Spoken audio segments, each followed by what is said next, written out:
नाम है स्टोमा या स्टोमेटा।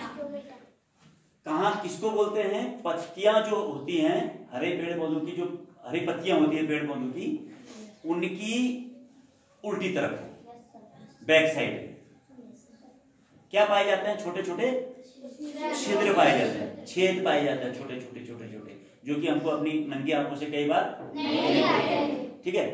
उनको हम रंध्र या स्टोमेटा, ठीक है, ये समझ गए। अब उसकी बनावट कैसी होती है? देखिए उस छिद्र की, जो सूक्ष्म छिद्र है जिसको हम रंध्र या स्टोमेटा कह रहे हैं, उसकी बनावट देखिए।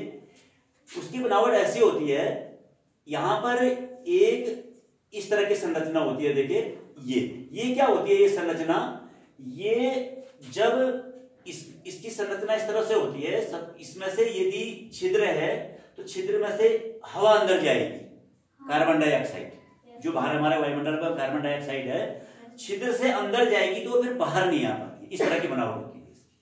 अंदर गई तो इसके जो इसके जो ये सेल होते हैं, ये गार्ड सेल, ये इसको क्या कर देते हैं? रोक लेते हैं, बंद कर देते हैं। तो उसके बाद वो वापस नहीं आता।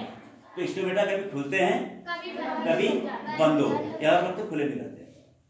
समझ रहे हैं यार? हवा और कार्बन डाइऑक्साइड, वायु से कार्बन डाइऑक्साइड अंदर गई और स्टोमेटा खुला था, अंदर गई और क्या हो गया? उसके बाद वो बंद हो गया। अब तुम देखो, और ये इसके बाहर कोशिकाएं हैं, गार्ड सेल, इसको गार्ड सेल बोलते हैं। ये स्टोमेटल ओपनिंग का मतलब जहां पर स्टोमेटा खुलता है, वो वाली जगह। यहां पर स्टोमेटा खुलेगा और बंद होगा, खुलने और बंद होने की प्रक्रिया होगी। खुलेगी तो इससे बाहर के वायुमंडल से गैस अंदर जाएगी और ये फिर क्या हो जाएगा? बंद हो जाएगा। गार्ड सेलों की मदद से ऐसा होता है कि गार्ड सेल उसको संकुचित और फैलाते हैं। समझ में आगे नहीं आ गया? तो ये उस स्टोमेटा की संरचना है, उस रंध्र की संरचना है, जो पत्तियों के पीछे छोटे छिद्र पाए जाते हैं। उन छिद्रों को हम क्या बोल रहे हैं? रंध्र या स्टोमेटा बोल रहे हैं। इतनी बात समझ में आ गई? ये उसकी बनावट है, इस तरह होता है, लेकिन हमको जनरली दिखाई नहीं देता। ठीक है, तो क्या क्या है इसमें? एक तो स्टोमेटल ओपनिंग है। स्टोमेटल ओपनिंग का मतलब खुलता और बंद होता है। ओके, गार्ड सेल उसके बाहर की तरफ है, जिनकी मदद से ये खुलता और बंद होता है। ओके, इतना समझ में आ गया? तो ये रंध्र की संरचना है। अब इसका कार्य क्या है? पत्तियों के पीछे जो ये छिद्र होते हैं, जिनको हम स्टोमेटा या रंध्र कहते हैं, इससे वायु का आदान प्रदान होता है।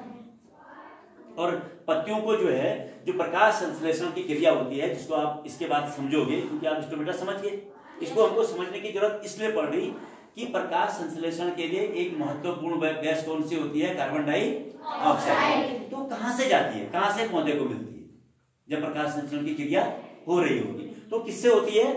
किसके माध्यम से हवा जाती है? वो कार्बन डाइऑक्साइड जाती है पत्ती के अंदर, किसके माध्यम से? स्टोमेटा से। जो स्टोमेटा का छिद्र होता है, स्टोमेटल ओपनिंग, यहां से वो कार्बन डाइऑक्साइड पत्ती के अंदर है। तो ये स्टोमेटा की बनावट थी, इसको आप समझ गए होंगे। स्टोमेटा की आपको बनावट समझ में आई होगी।